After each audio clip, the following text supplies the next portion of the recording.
Prepare-se para descobrir como fazer o seu corpo trabalhar para você. Com tanta informação sobre alimentação, sono e hormônios, hoje vamos saber o que realmente faz a diferença.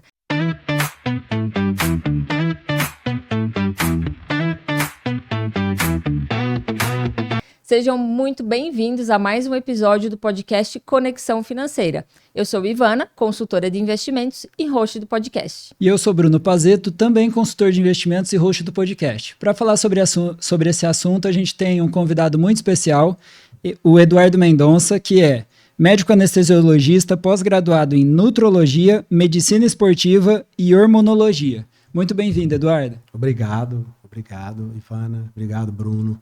Prazer estar aqui com vocês. Espero responder da melhor forma possível, que esse bate-papo seja agradável. Vamos aprender muito aqui com você hoje. Não sei, talvez.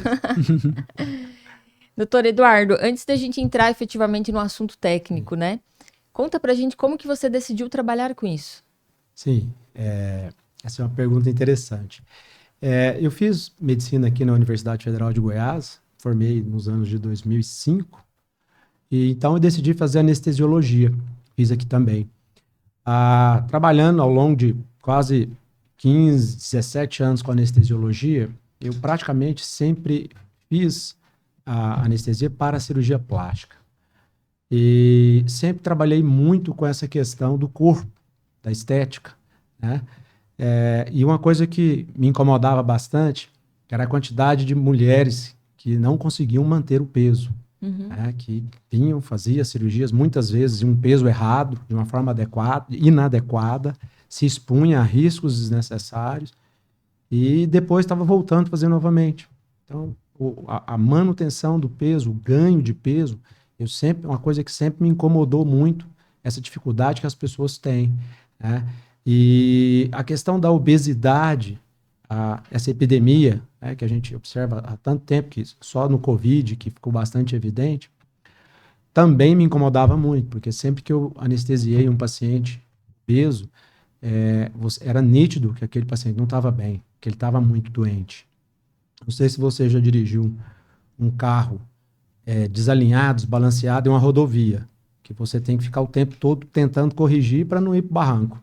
Assim é uma anestesia um paciente obeso. Você tem que tentar o tempo todo segurar aquele paciente, porque senão vai dar errado. Por isso que o índice de mortalidade nesses pacientes em cirurgia é bem maior, em anestesia é bem maior, né? Então, uma doença grave. Isso sempre me instigava, tá?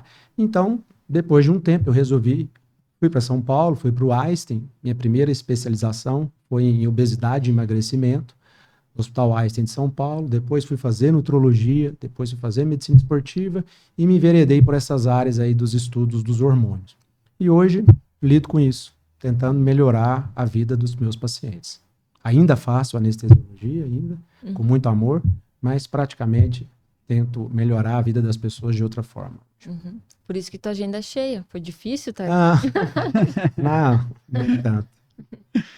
E, na sua opinião, qual que é o grande problema da saúde hoje que atrapalha as pessoas? Bruno, hoje nós temos uma doença gravíssima e que não tem cura, tá? Que é uma epidemia mundial.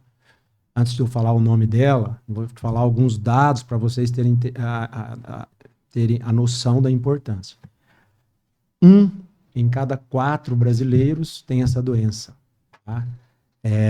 Estima-se que nos próximos 15, 20 anos serão 50% da população com essa doença, tá? Essa doença ceifou muitas vidas no Covid. Então, o grande problema do Covid foi essa doença, que é a obesidade, tá? Que, devido a ela, a gente tem mais 200 doenças interligadas por causa da obesidade. De diabetes a cardiopatias e aí vai, tá? A gente tem, segundo a própria OMS, a gente tem mais de 200 doenças interligadas com a obesidade. Então, o nosso grande problema de saúde hoje não é mais a AIDS, por exemplo, tá? Que já foi uma epidemia terrível, né? Não sei se vocês devem lembrar, quando ainda não existia os coquetéis, tratamento realmente efetivo, era uma calamidade. Eu lembro que nessa época eu ainda era interno, estudante. Em Goiânia tem um hospital chamado HDT. Isso acho que talvez em 2008. Era uma coisa de louco, o que chegava de pacientes muito graves, né? E a AIDS explodida no mundo inteiro, sem controle. Hoje não. Ainda é uma doença relevante, mas já existe um certo controle.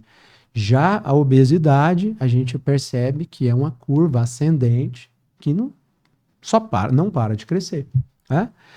E só que as pessoas não davam a devida relevância para isso. Na verdade, existe uma romantização, né? Uma vitimização. Os grandes meios de comunicação, talvez o principal nosso que a gente tem, é um dos principais romantizadores desse problema. E eu sempre digo isso, a gente não deve ter dó de quem tem obesidade, a gente tem que ter respeito, né? Dó, na verdade, não tem que ter de ninguém, né? Só que no caso da obesidade é diferente. Existe uma romantização absurda de uma doença muito grave. Eu falava para vocês do Covid, então, no início da epidemia, nós médicos, nós achávamos que estavam morrendo mais os idosos. E depois a gente começou a ver que não, que a grande população que estava morrendo eram os obesos. Eu lembro que no auge da epidemia, eu entrei um dia aqui no Einstein, em Goiânia, trabalho no Einstein, sou anestesista no Einstein aqui, e entrei na UTI para ver um tio de um amigo meu que estava lá internado, tinha, sei lá, 30 pacientes entubados, 25 eram obesos. Então, a gente dá aí a importância do problema. Então, depois do Covid, a própria OMS, a saúde, as pessoas que coordenam a saúde mundial viram que deve haver uma intervenção muito grande. Existe uma doença muito séria em curso, totalmente explodindo no mundo inteiro, né? E a gente não fica fora disso. Se você vai hoje num restaurante, você começa a observar as pessoas, 60% das pessoas, dos brasileiros, estão acima do peso, estão com sobrepeso, 60%. Isso é muito alto. E 25% estão obesos. Como eu falava lá no início, 1 em cada 4 pessoas está obesa. Doença grave que não tem cura, porém tem tratamento. Na minha opinião, essa é o pior acometimento na saúde das pessoas, é a obesidade. Doutor Eduardo, e o que você acha que é a causa, de fato, dessa obesidade? Então, é uma doença multifatorial. Não tem uma única causa, né? Então, existem as razões genéticas. Todos nós temos genes para obesidade. Isso é extremamente importante, porque às vezes é mais uma causa de vitimismo.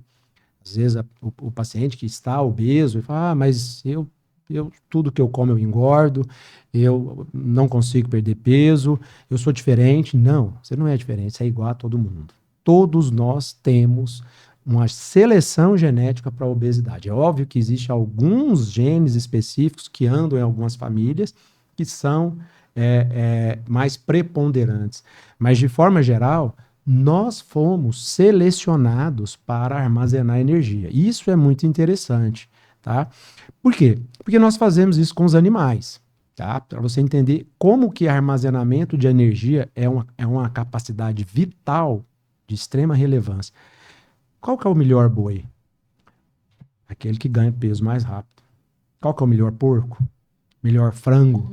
Então, o armazenamento de energia é dinheiro, é poder, tá? E isso vem lá de trás. O que nós fazemos hoje com os animais, a seleção natural fez conosco por 300 mil anos. A nossa espécie tem mais de 300 mil anos. Eu creio que vocês acreditam que um dia nós moramos nas cavernas, né? Estão lá os fósseis para provar. Então, um dia eu morei em uma caverna, Ivana, e você morou em outra. Saíamos para comer, para caçar. Lembrando que nessa época não existia nem mesmo a pedra molada. A gente comia só aquilo que a gente conseguia morder ou pegar com as unhas, né? Com as mãos. Eu achava um coelho, você achava outro. Eu comia, você também. Passaram-se 30 dias, não achamos mais nada. O Eduardo morreu. E a Ivana, não. Por que a Ivana não morreu? Porque ela tinha uma capacidade inata de armazenamento de energia melhor do que a minha. Ela já tinha isso, tá? E aí, ela durou mais 5 dias. A seleção natural jogou ela mais 5 dias para frente. Nesses 5 dias, ela achou uma galinha ou outro coelho e comeu. Graças a Deus. Isso. E a seleção natural foi jogando ela para frente. Você consegue entender que isso aconteceu nos 300 mil anos? Por quê? Porque até 100 anos atrás, o grande gargalo da nossa espécie era a fome. Aí é que está o pulo do gato, né? As nossas populações antigas, todas pereceram de fome. Você for estudar a história europeia, mesmo as classes mais abastadas, em algumas épocas morriam de fome. Por quê? A agricultura era de subsistência. Não existia pecuária da forma que existe agora. Essa questão de revolução da pecuária e da agroindústria é de 100 anos para cá. A gente só tem alimento em abundância de 100 anos para cá. Antes disso, era fome. As pessoas morriam de fome. É tão complexo isso que a gente tem dificuldade de entender. Eu sempre dou um exemplo, não sei se vocês já assistiram aquele filme Sociedade da Neve. Já assistiram? Sim. De um pessoal que cai na Cordilheira dos Andes e aí eles começam a morrer de fome. Você percebeu isso lá? E eles não morrem todos no mesmo dia. Eles vão morrendo aos poucos. Tudo bem que tem uns que se negaram a comer, carne humana, etc. Mas a fome foi... E aquilo mostra o quê? As pessoas têm capacidade de armazenamento de energia diferente.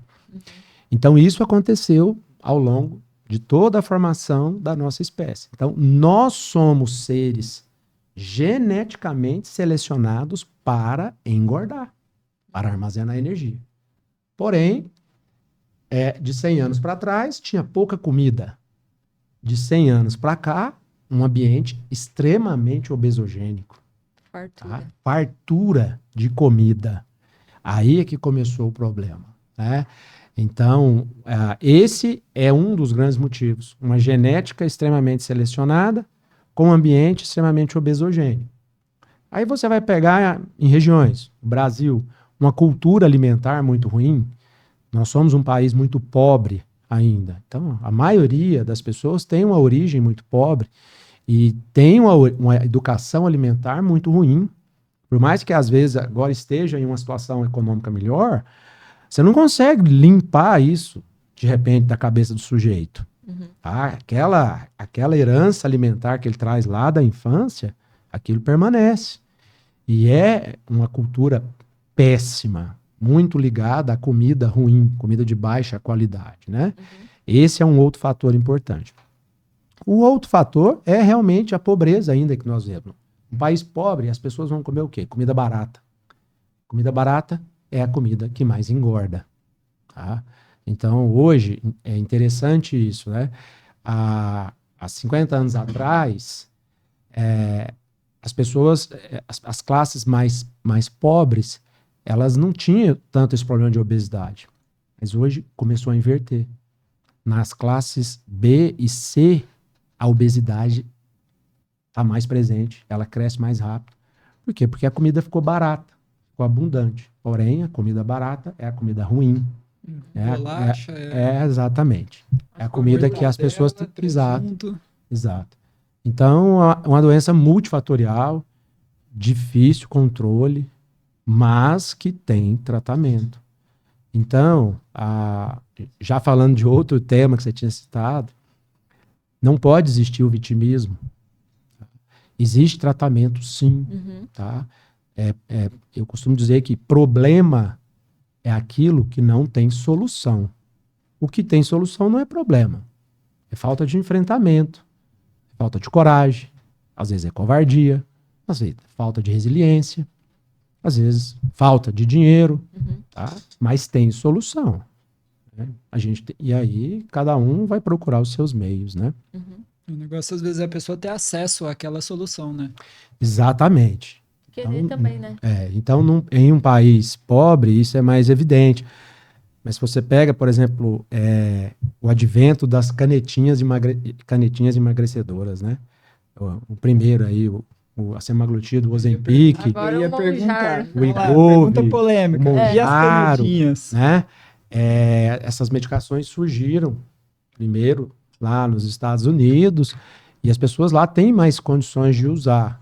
Mas existe uma grande parcela da população que não tem, são medicações caras. Tá?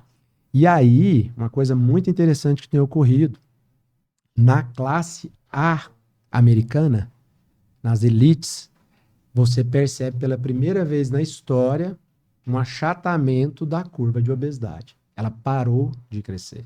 Ela não declinou, mas ela, pelo menos, ela estabilizou.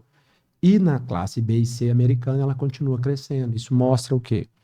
Que a falta de acesso, que a falta de dinheiro é um problema muito ligado à obesidade. Aí você transfere isso para o Brasil. Né? Você acha que assim como a AIDS foi um problema muito grande lá atrás e hoje a gente praticamente não vê, Sim. porque surgiram métodos? Existe controle efetivo. Isso. Você acha que as canetas que estão surgindo agora vão modificar mais ou menos o mesmo efeito? Já estão modificando, Bruno.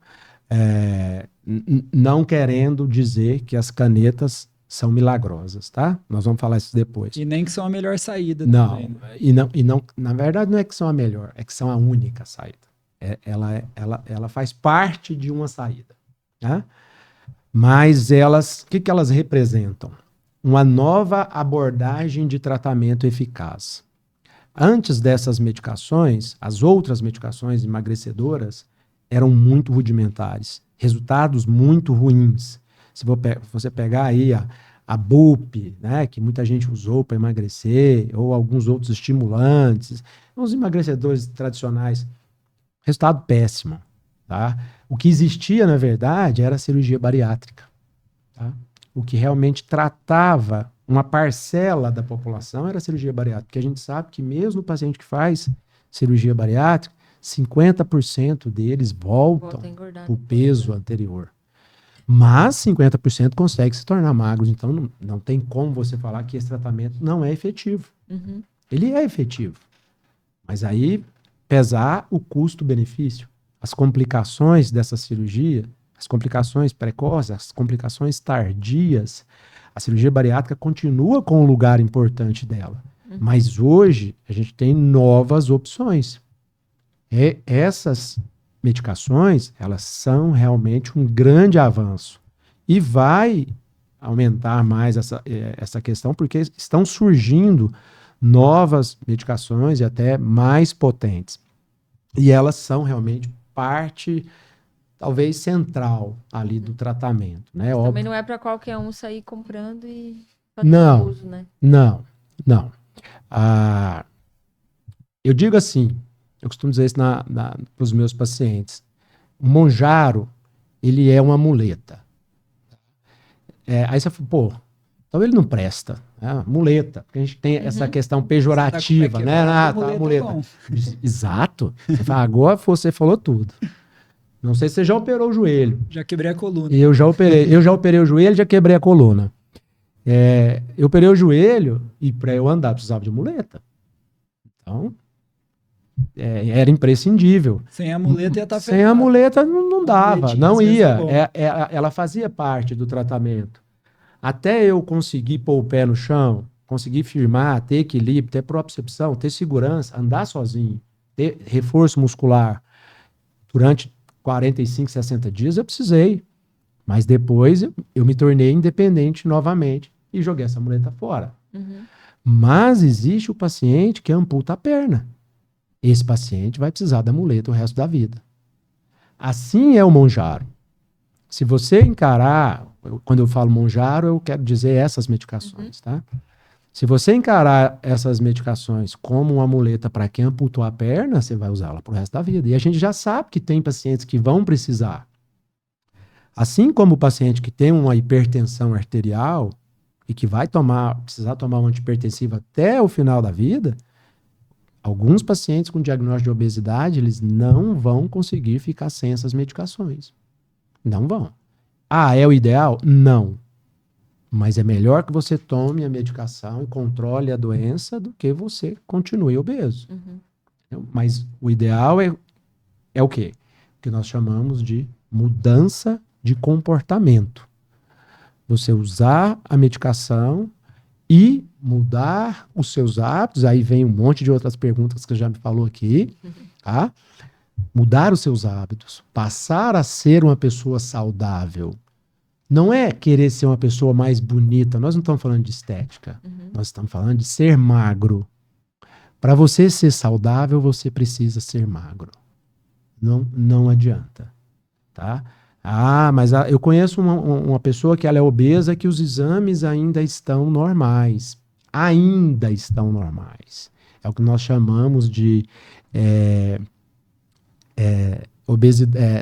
normalidade temporária. Ali na frente, isso vai degringolar, tá? Então, ser magro não é ser bonito. Talvez você ache. Mas é ser saudável, tá? Então, é outra questão do problema da romantização da obesidade. Porque agora existe como é que é o termo que o pessoal gosta de usar? Uma ditadura da magreza. Pode até ser que exista, mas isso é bom, porque quem é magro é saudável. Mas se existe a ditadura da magreza, quem é obeso está errado. Está errado. Está errado. Está doente. Se você tem uma doença, se você está com câncer na mama, você tem que tratar. Você vai simplesmente ficar se vitimando? Você tem um diabetes, você tem que tratar. Se você tem obesidade, você tem que tratar. Tá? Então, as pessoas confundem muito isso, tá? Aquilo que eu falava um pouco atrás, a questão do respeito. Essas pessoas merecem respeito. Elas merecem respeito e devem ter acesso a tratamento digno. Mas não devem ser romantizadas. Isso é péssimo, tá? Aquela criancinha que está vendo a atriz obesa lá, e o pessoal romantizando, etc e tal, tá lá comendo também, achando tudo aquilo normal, vai sofrer bullying na escola. Tem um monte de pacientinho lá no meu consultório que com 8, 9, 10, 11 anos já estão fazendo tratamento psiquiátrico por causa de bullying na escola. Né? Poderia ter sido evitado. Então, é um problema muito complexo. Então, realmente, é a raiz dos nossos problemas de saúde. Voltando lá na primeira pergunta. Tem uma passagem muito interessante nessa questão de direitos, de respeito, de romantização. Há uns 2 anos atrás, eu estava indo para Recife com a minha família, de férias, e aí sentou uma pessoa na cadeira do meio, na fila de lá, bastante obesa. E do lado de lá sentou um rapaz magrinho, de cá uma mulher também magra, e visivelmente eles estavam bem desconfortáveis, os três, né? provavelmente. Mas os dois ficaram calados. Tá?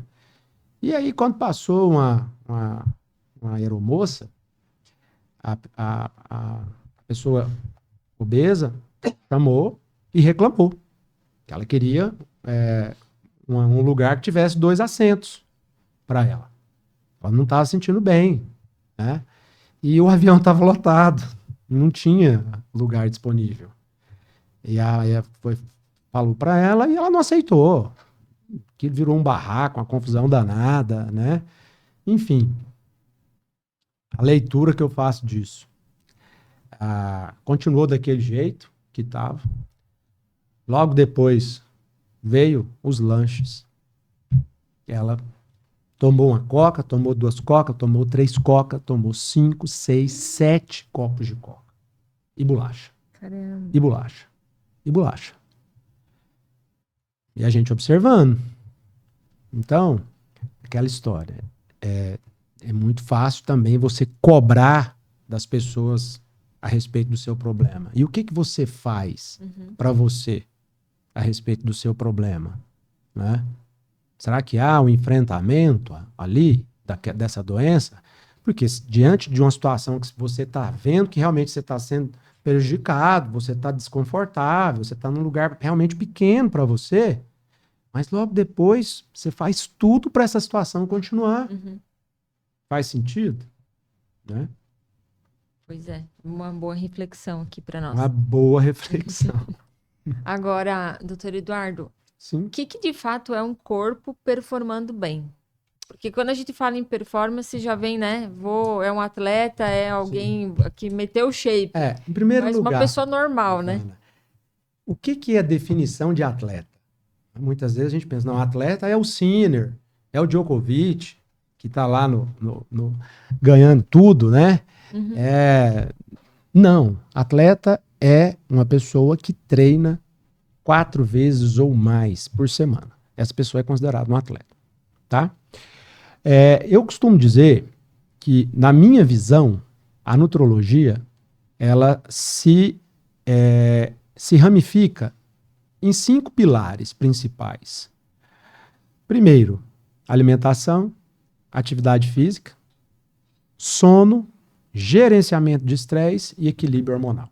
Esses são os 5 pilares que regem a nossa vida, que vai fazer você performar muito ou pouco. Não importa no que você queira performar. Se é aqui no trabalho, de forma cognitiva, se é na academia, se é na quadra de tênis, se é na piscina nadando. Esses 5 pilares vão te dar condições para você chegar onde você quiser. Da mesma forma que essa sala está de pé. Por quê? Porque aquele pilar é muito bom, esse, aquele e esse. Se um desses pilares começarem a trincar, um dia esse teto vai cair na nossa cabeça. Assim é a nossa vida. Então a nutrologia, tentando melhorar esses 5 pilares, ela faz você conseguir o resultado que você quer. Uhum.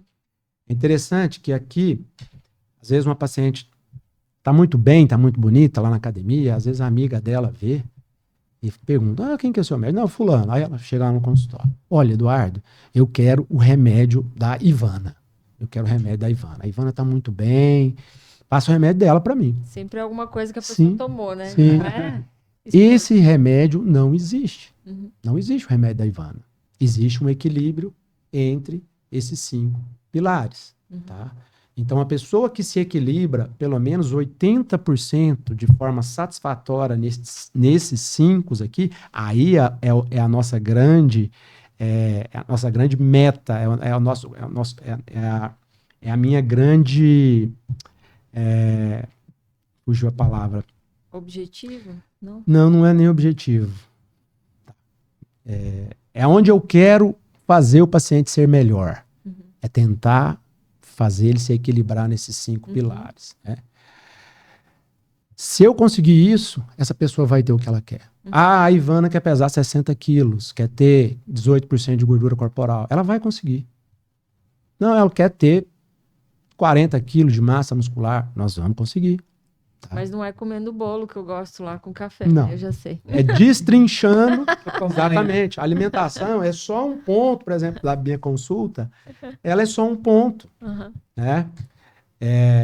Para uma pessoa performar bem, ela tem que dormir bem.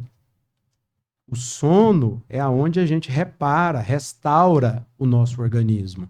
Existe até uma modinha, um termo chamado dieta do sono. Não sei se vocês já ouviram falar. Por quê? Porque entre 10 horas da noite e 4 horas da manhã é quando existe a maior reparação no nosso organismo e pico de produção hormonal. Hormônios da tireoide, GH, testosterona, estradiol. Então, existem picos desses hormônios. Isso independe da pessoa. Para Para todo mundo. Por isso que, às vezes, tem pessoas que dormem 6 horas e ficam muito bem. Tem pessoas que precisam de 8. Então, a quantidade varia um pouco. Tá? De 6 a 8 horas, normalmente, é o necessário. Uhum. Mas aquela pessoa que dorme 8 horas, mas dorme todo dia 3 horas da manhã e acorda meio-dia, 10, 11 horas, essa pessoa não vai performar bem. Por quê? Porque ela perdeu o pico de produção hormonal, o pico de reparação tecidual, que ocorre entre 10 e 4 horas da manhã. Então não existe a pessoa noturna. Não. Se você pegar um guarda noturno, uma pessoa que trabalha por vários anos na noite, realmente acordado. Um médico, por exemplo, que dá muito plantão. Tem até alguns memes disso, né? Você vai ver que a pessoa está extremamente envelhecida. Né? Mas quando a gente pensa em envelhecimento, o envelhecimento não é só da pele, da fisionomia. O envelhecimento é interno também. Então, essas pessoas que, infelizmente perde essa coisa chamada de ritmo circadiano, elas vão ter problema de performance, tá? Então, dormir cedo, sim, é obrigatório para quem quer performar bem. E que horas? 10 horas, é hora de estar dormindo. Ah, mas um dia eu vou sair com meu marido, vou pro restaurante, vou voltar 3 horas da manhã. Normal. O que acontece é que a rotina deve ser isso. Entre 10 e 4 horas tem que estar dormindo. Você tem mais dicas para melhorar o sono, além do horário? Sim. O sono, Ivana, é um grande problema nosso. Aí eu vou entrar num outro pilar aqui que eu acabei de dizer, que é o chamado gerenciamento de estresse. Nós temos uma outra doença muito comum entre nós, chamada transtorno de ansiedade generalizado. Essa é a doença do profissional autônomo de sucesso, do empresário de sucesso, qualquer profissional. Por quê? Porque essas pessoas têm o quê? Cobrança. Né? Ah, eu sou empresário, eu tenho 200 funcionários. Pensa. Não, eu sou um médico, eu tenho 500 pacientes, eu tenho resultado para entregar para 500 pessoas. Né? Então, eu acho que Deus, quando fez a gente lá atrás, não sei se ele pensou nessa hipótese, da gente viver nessa pressão que a gente vive. Pô, eu saí de casa hoje 5h30 da manhã. São quantas? 7h30. Estamos aqui conversando. Meu cérebro não parou poucas vezes hoje. E eu estava atendendo, pensando aqui, pensando em paciente, pensando a sua cabeça não para. Tá? E assim é a grande maioria das pessoas. A grande maioria das pessoas hoje. Que tem realmente responsabilidade. Vão desenvolver o que nós chamamos de transtorno de ansiedade generalizado. A ansiedade, ela é comum do ser humano. Você nasce com ela e ela é salutar. Ela te joga para frente. A pessoa mais ansiosa, normalmente, ela é mais proativa. Exatamente, proativa. Aquela pessoa que é mais tranquila, folgada na poltrona, ela é uma pessoa mais sossegada.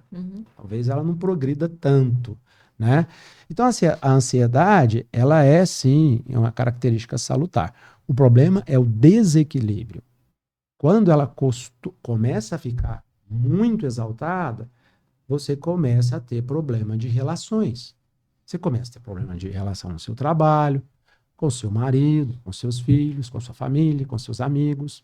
E aí você começa a performar menos por causa de um transtorno, de um desequilíbrio. O transtorno de ansiedade generalizado, ele leva a 2 problemas graves. Vou chegar onde você perguntou. Um é transtorno de compulsão alimentar. Aquela pessoa extremamente ansiosa, o que ela faz? Ela come sem ter fome. Mais um problema relacionado à epidemia de obesidade.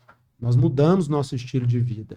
Existem milhões de pessoas com esse transtorno que estão comendo não por apetite, mas estão comendo sem fome, para tampar algum buraco. Por que muitos pacientes fazem bariátrica? Reduz ali o volume intestinal, estomacal, não conseguem comer e mesmo assim voltam a engordar. Porque eles estão sempre beliscando, comendo sem fome. Eles não eram obesos porque eles comiam por muito apetite. Eles comiam por muita ansiedade, por muita compulsão. Então, transtorno de ansiedade generalizado leva ao transtorno de compulsão alimentar e leva à insônia. Tá? E a insônia, o paciente não dorme, ele não renova o ciclo dele, no outro dia ele está com mais apetite, ele come mais. Então é uma espiral que só vai piorando. Tá? Dica para melhorar esse sono, em primeiro lugar, tratar esse transtorno de ansiedade, se é que ele existe, que ele esteja presente. E é muito comum. Caramba. Muito. Tratar. Então, a maioria das pessoas que estão tomando remédio para insônia, na verdade, elas deveriam estar tomando um ansiolítico, não remédio para dormir. Por exemplo, Zolpidem, né? Virou uma coisa de louco, Zolpidem, todo mundo usando o Zolpidem. O Zolpidem é para tratar insônia, para dar sono. Não trata ansiedade, mas a maioria das pessoas que estão tomando Zolpidem tinha que estar tomando outro remédio. Porque se você trata a ansiedade, o paciente volta a dormir.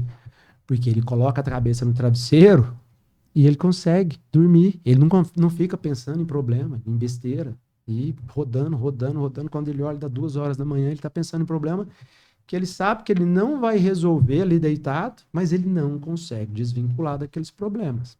Tá? Então, tratar esse transtorno é imprescindível.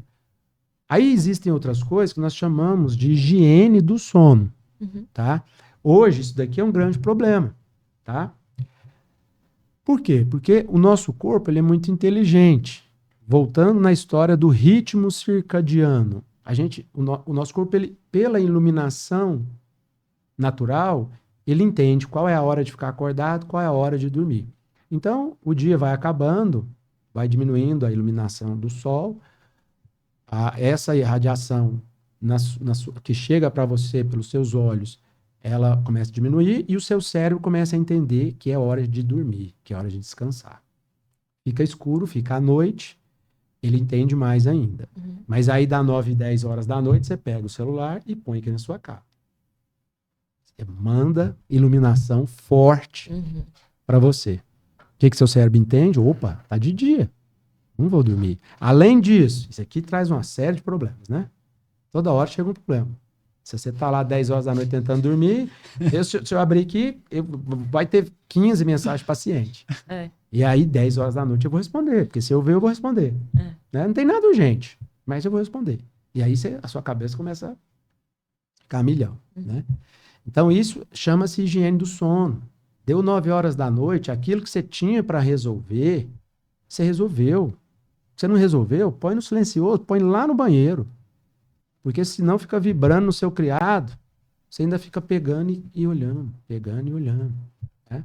Outra coisa que é importante na higiene do sono é quem está com dificuldade para dormir, evitar esportes noturnos, evitar a prática de esporte à noite. Porque na maioria das pessoas, o esporte ele excita muito o cérebro.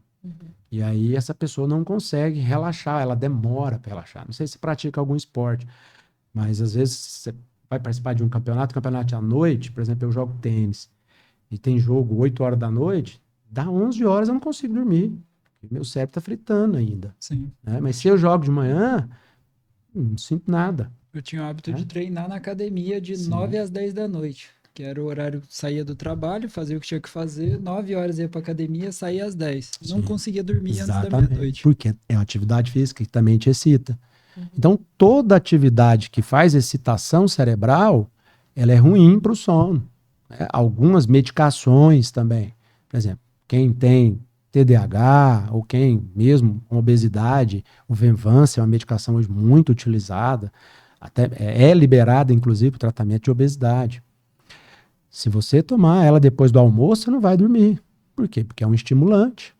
Você vai para a academia às 6 horas da tarde, toma aquele pré-treino lá, que o formato dele inclusive, é uma dinamite.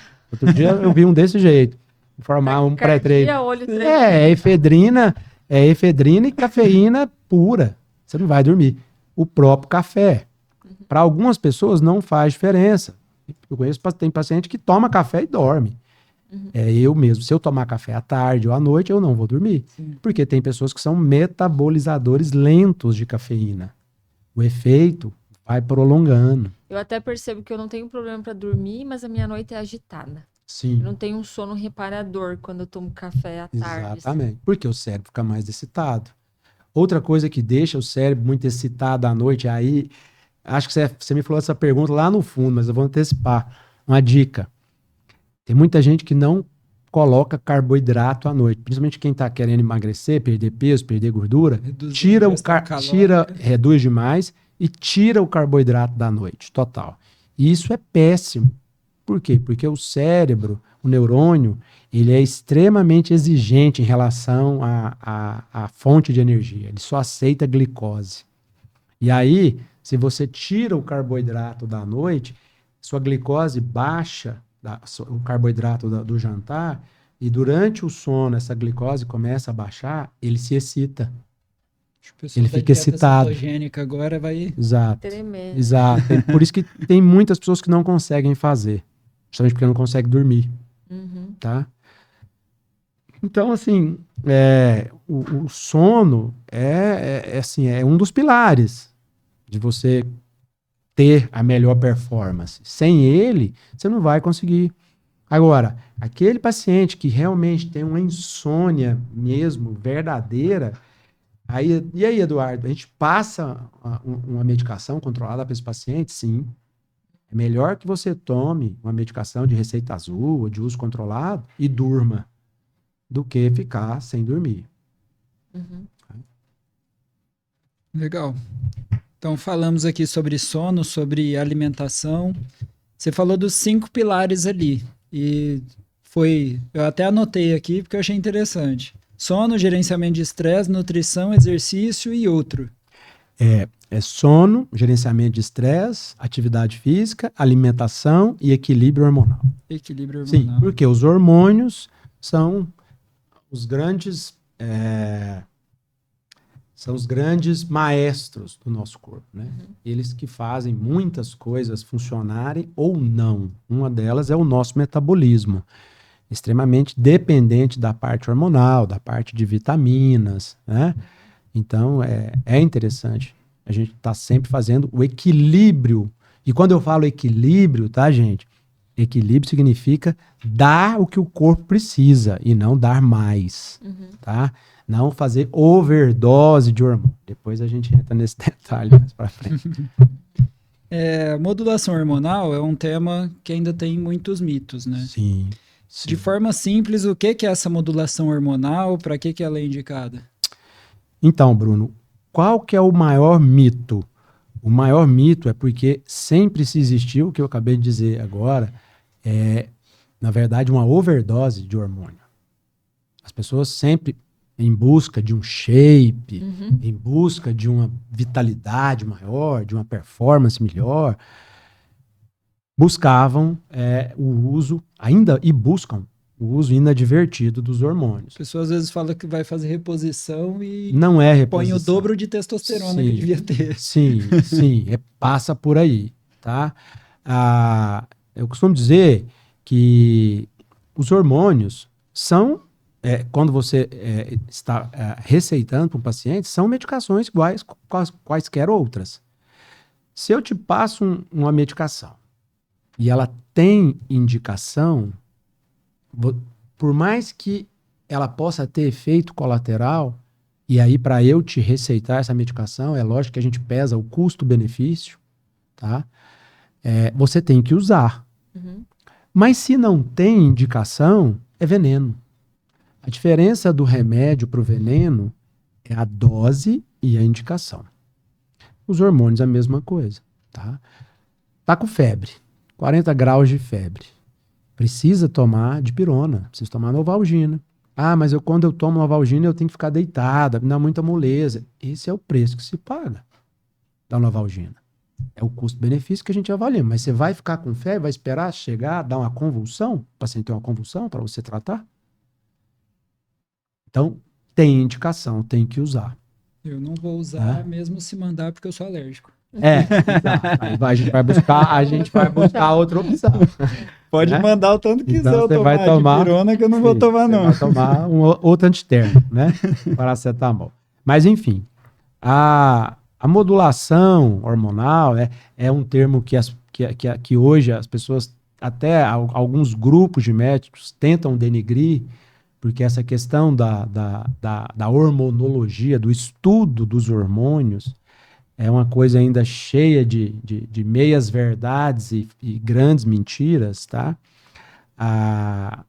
O que ocorre? O seu organismo, em algumas situações, ele vai ter baixa de hormônio.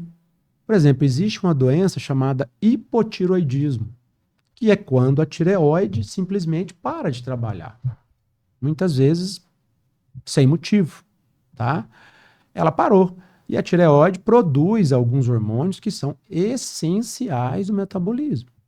Aquele paciente com hipotireoidismo sem tratamento, ela não vai perder peso, porque o metabolismo dela não reage. Ou seja, você tem que dar o hormônio. Isso é modulação hormonal. Buscar o equilíbrio que ela tinha antes. Isso é modulação hormonal. Tá? A mulher na menopausa, um dia, eu costumo dizer que a mulher tem 2 certezas na vida. Um dia você vai ter menopausa e um dia você vai morrer. Né? Tem mulher que casa, tem mulher que não casa, tem mulher que tem filho, tem mulher que trabalha, tem mulher que não trabalha. Agora, que você vai ter menopausa é fato. Por quê? Porque o seu ovário, um dia, ele vai atrofiar, ele vai murchar. E ele vai parar de produzir o principal hormônio que você tem, que é o estradiol. Sem o estradiol, essa mulher entra no chamado climatério, depois menopausa. Uma série de consequências ruins e deletérias para essa mulher. Uma delas é o ganho de peso, é o aumento do risco cardiovascular, é a osteoporose, é a baixa massa muscular, ela começa a perder ao invés de ganhar. E como é que se resolve isso? Dando estradiol. Uhum. Análise de risco-retorno, né? Dando estradiol. Mas vai fazer mal sim, tomar estradiol. sim. Olha Faz só. mais mal tomar estradiol ou E- vários problemas de não tomar, né? Exatamente. E esse é o estradiol, inclusive, isso é muito importante. Por quê? Porque existem, sim, alguns tipos de câncer de mama, e são a minoria, que tem relação com estradiol, tá? Então, assim, infelizmente, os colegas que pararam de estudar 20 anos atrás continuam falando que estradiol dá câncer de mama. E aí, contraindica para o paciente. Só que ele não entende que o paciente não é só um par de mama. Às vezes, a mulher tem marido, ela é nova, 45 anos hoje, 50 anos, é uma mulher jovem. Verdade. Ela tem atividade sexual, tá? Cansei de receber paciente no consultório falando, doutor, eu acho que o meu marido vai arrumar outra mulher, meu casamento vai acabar, eu não consigo ter relação com ele mais, eu sinto dor na relação, eu não tenho vontade nenhuma. Para mim é desagradável. Por quê? Por falta do estradiol. Mas aí o colega vai falar que se ela usar o estradiol, ela pode ter um câncer de mama. Né? Faz mamografia todo ano, faz a análise de risco, dosa os genes que são realmente ligados a esse tipo de câncer, né, que são a minoria. Então são pouquíssimas mulheres que não devem fazer essa reposição. A grande maioria deve. Então os hormônios também têm contraindicações, e são poucas. No homem, a testosterona é o nosso hormônio, é o mais importante. É o hormônio da masculinidade, da virilidade, é o hormônio que nos joga para frente, que nos dá força, que nos faz ter um metabolismo bacana, ter uma disposição para trabalhar, para raciocinar, para pensar, melhorar o nosso humor, melhorar a nossa disposição sexual, essa qualidade da relação sexual. Mas não é só sexo, testosterona. Sexo é só um detalhe. E é óbvio que o homem, assim como a mulher, ele vai chegar numa fase que ele vai ter a chamada andropausa. O testículo masculino, ele vai envelhecer. O envelhecimento do testículo causa o quê? Diminuição dos níveis de testosterona. Às vezes a pessoa deixa de tomar uma testosterona com medo dos colaterais, mas acaba tendo vários colaterais por não tomar testosterona. Um deles é a obesidade. A gente sabe que a baixa testosterona também está relacionada com a obesidade. A gente sabe que a obesidade também baixa a testosterona. É um caminho que vai e que volta. Tá? Mas naquele paciente que tem o diagnóstico que nós chamamos de hipogonadismo masculino, ele tem que tratar. Ah, mas você vai dar testosterona para ele virar um cavalo? Não. Você vai dar testosterona com níveis satisfatórios. Você vai fazer reposição. Você não vai fazer overdose, né, de testosterona. É perigoso, é grave, mata. Tá? Mas níveis adequados são totalmente seguros. Então, hormônio é uma coisa que não dá para negar mais. As pessoas vivem bem fazendo reposição hormonal, elas precisam disso, sim. Da mesma forma que você precisa tomar vitamina D, que se você não tem uma dieta adequada, você precisa tomar vitamina C.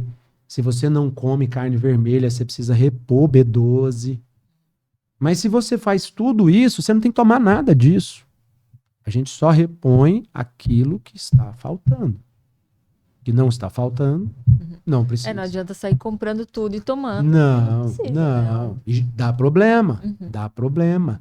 Outro dia até fiz uma postagem, foi interessante. Eu estava no hospital e tinha uma paciente lá que estava internada por uma hepatite aguda causada por uso de chás emagrecedores e medicações fitoterápicas para emagrecer. Tá? Então dá problema, o excesso dá problema. Tá? Não é só porque é fitoterápico que não causa. E realmente a gente não tem como não ter uma visão holística de tudo isso, né? Isso então, aí entra a medicina integrativa. Você tinha me falado agora há pouco. A medicina integrativa nada mais é do que tentar entender o que é esse paciente. A Ivana, que está com baixo estradiol, ela não é só um risco para câncer de mama. Não, ela é uma mulher. Eu preciso entender o que as agruras que estão vindo pela deficiência desse hormônio, dessa vitamina, daquilo. O que eu posso ajudar? O que é a Ivana? Onde que ela está inserida? Ela é uma pessoa... Ela é casada, ela está bem emocionalmente, ela tem uma família. Porque a maioria das doenças, elas têm relação psicossomática. Então, se você não tentar entender esse indivíduo, aonde que ele está realmente, né? Se você, tá com pressão alta, toma remédio, vai embora para casa. Não é assim. Às vezes ele está hipertenso por um estado de estresse muito importante que está causando por causa de um relacionamento que não está dando certo, ou de uma sociedade que acabou. Né? É você tentar enxergar o indivíduo de uma forma completa e não por partes. Né? Então, assim, a medicina integrativa nada mais é do que isso, o que deveria ser obrigatório para todo médico. Independente do cara ser ortopedista, se você vai lá no consultório dele, ele devia fazer perguntas a respeito da sua saúde, ele devia fazer uma anamnese mais completa, ele devia entender se você está tendo dor no joelho, mas por quê? Não é só te passar um anti-inflamatório, que tipo de atividade que você faz, o que você não faz, você está acima do peso, o seu joelho não foi feito para aguentar 120 quilos, ele foi feito para aguentar em torno de 60. Não, eu vou te passar aqui o anti-inflamatório, vai embora para casa. Não, o problema seu não é no joelho, o problema seu é a obesidade. Em relação ao estresse também, às vezes a pessoa está passando por um período de um estresse muito grande, que está desregulando os hormônios, só olha para o desregulamento dos hormônios, passa o hormônio. Exato. Aí, sendo que às vezes, essa situação aqui, daqui 2 meses vai se acabar, vai ajustar tudo de novo. Só vai para casa, que daqui 2 meses está tudo certo. Bruno, aquilo que eu falava agora há pouco, o transtorno de ansiedade, ele é um disruptor endócrino muito importante. Tá? É extremamente importante. Aí o cara chega lá com sintomas de baixa testosterona, extremamente estressado, etc e tal. Você dosa a testosterona dele, tá normal. Aí eu falo, não, mas tá pouca, você tem que passar mais. Mas quando você dosa o cortisol tá lá na tampa. Não adianta você passar mais testosterona para ele com esse cortisol alto, não vai resolver, não vai adiantar. Quem que é o disruptor? É transtorno de ansiedade. Adianta você dar testosterona para esse cara? Não. Você tem que tratar a doença psiquiátrica. Né? O distúrbio psiquiátrico que ele está. Então, isso é medicina integrativa. É observar o sujeito como um todo. Eu costumo dizer, às vezes eu começo a fazer pergunta para o paciente acha que eu até penso, esse paciente está achando que eu sou indiscreto. Eu estou querendo saber demais da família. Um médico e não um psicólogo. Como está seu casamento? Trabalha, você gosta da sua mulher ainda? Você gosta do seu marido? A pergunta não é essa. A pergunta é: você vive bem? Porque às vezes é uma queixa muito comum. A mulher chega no consultório, doutor, me passa testosterona, minha libido está muito ruim. Passa testosterona, eu preciso melhorar minha libido. Ela já tem o diagnóstico, já quer o remédio. Exato. Só qual que é o problema? A libido feminina, ela é multifacetada. A parte hormonal é só uma. Às vezes essa mulher não tá bem com o marido faz 20 anos. Você vai dar um caminhão de testosterona para ela, não vai adiantar. O problema não é a testosterona, o problema é o relacionamento. Mais uma vez, entra a questão da medicina integrativa, de você investigar e tentar entender em que contexto que essa pessoa está vivendo, para tentar melhorar a vida dela. Sempre voltando dentro dos 5 pilares, né? Uhum. Você vê que tudo morre ali, Sim, né? muito bem. E, doutor, a vida social é algo muito importante Sim. também. Como que a gente pode conciliar a alimentação saudável, esses cuidados com o sono, cuidado com todos esses 5 pilares aqui, com ter uma vida social ali sem se sentir culpado nem nada? Então, Bruno, falar de equilíbrio é muito fácil, né? É até bonito. Né? Bacana falar de equilíbrio. Né? Mas pôr na prática é extremamente difícil. Quem tem muita vida social, e isso é bacana, tá? Ter vida social, interagir com outras pessoas é extremamente saudável. É uma das prevenções para doenças neurodegenerativas. Alzheimer, Parkinson, outros tipos de demência, né? Que é um dos grandes calos nosso hoje. Por quê? Porque a gente vai envelhecer, a gente vai viver muito. Quem se cuida vai viver muito. Nós vamos passar de 80, 90, talvez 100 anos logo. Então, e essas doenças neurodegenerativas são doenças de gente idosa. Então, a gente tem que tentar postergar o mais possível, né? E o que a gente tem são prevenções. O fato de ter convívio social é uma das principais prevenções. A gente sabe que aquelas pessoas que são mais isoladas, são solitárias, elas têm mais doenças neurodegenerativas. E aí o convívio social tem um problema. Normalmente você vai querer comer. Com comida e bebida. Exato. A bebida alcoólica é uma faca de 2 legumes, realmente. Tá? Por quê? Porque quem não sabe fazer o uso vai se prejudicar muito. Tá? E assim, a verdade é que não existe doses, limites seguras. Tá? A grande verdade é essa. Mas enfim, tem o lado bom.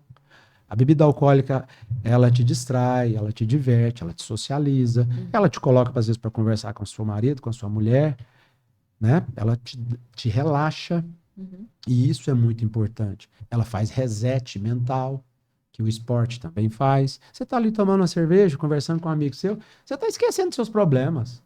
Muitas vezes você está nem lembrando que você tem filho, que você tem mulher, que você tem empresa. Você está ali tomando uma cerveja, conversando, e a cabeça está resetar. Né? Só que a bebida alcoólica é extremamente calórica. Né? A cerveja, o grande problema, volume. Né? Quem gosta de cerveja não toma 1 ou 2 long neck, toma 6, 7, 10. 10 long neck é quase 4 litros de cerveja. Você pode passar 2 dias na academia treinando, que não vai gastar. Não vai. Então, esse convívio social, a gente tem que ter muito cuidado. Porque tem muito paciente bom que faz tudo certinho de segunda a sexta, mas no sábado e domingo ele perde tudo. Então, dependendo das metas que você tem, você vai ter que regrar. Tá? É sempre uma coisa que eu costumo dizer para meus pacientes: cada um tem seu propósito. Você quer ter 8% de gordura corporal. Para você só serve isso. Mas já para ela, 20 está ótimo. Beleza. A minha obrigação é entregar saúde para os dois. Tá? Mas aí, o nível de exigência, ele varia. Agora, o seu nível de exigência, ele tem que estar alinhado com o que você realmente está disposto a fazer. Você está disposto a reduzir a sua bebida alcoólica? A reduzir esses jantares? A reduzir os excessos? A evitar a sobremesa? Tá. Tem gente que não tá. Então, não vai ter resultado. Né? Mas a vida social, ela é extremamente importante. Muito, muito. Ter amigos é muito importante. Ter um relacionamento, um cônjuge é extremamente importante. É o equilíbrio. Né? Ter filhos. Vocês têm filhos? Ainda não. Ainda não. Então vocês ainda não têm o melhor. Ter filhos é o mais importante, talvez, eu acho. Doutor Eduardo, nós estamos caminhando aqui para o final. Sim. Tem algum mito sobre alimentação, nutrição, hormônio que você queira desmistificar aqui para os nossos ouvintes? Uma coisa muito engraçada que eu já escutei é que quem come carne de frango tá comendo muito hormônio ruim. Porque os frangos de granja recebem muito hormônio. Gente, isso não existe, tá? Pode até receber hormônio, mas esse hormônio da carne não passa pra gente, não. Tá? Então, assim, e o frango, para quem tá em uma dieta hipocalórica, perda de peso, ele é extremamente importante. É a carne mais magra, né? Eu não vou falar de mito. Eu vou dizer que a alimentação, ao mesmo tempo que ela é muito complexa, ela é muito simples. Nós é que complicamos, tá? Basicamente, você precisa de fibra, você precisa de vitaminas, então você precisa de frutas, você precisa de verduras. Saber estratificar isso ao longo do dia. Por quê? Porque fruta é carboidrato, tem que tomar cuidado. Às vezes a pessoa acha, porque é saudável, talvez isso seja um mito, né? Ah, não, fruta é saudável, eu vou chupar meia melancia. Açúcar, muito açúcar, frutose, né? Além de saber usar frutas, usar fibras, usar verduras, hortaliças, uma coisa que eu acho muito importante é você estratificar as refeições proteicas. É muito importante isso. Na questão da mudança de comportamento, naquele paciente que está usando as medicações para emagrecer, para perder peso, na verdade, essas medicações, o que elas fazem? Dão saciedade. Se você parar para pensar, monjaro não come gordura, não derrete gordura, não chupa gordura. Monjaro dá saciedade. Você ficando saciado, o que acontece com você? Come menos. Comeu menos facilita para você fazer balanço energético negativo. Isso queima gordura. Você comeu menos caloria e gastou mais. Então você está emagrecendo, mas o monjaro em si ele não queima gordura, tá?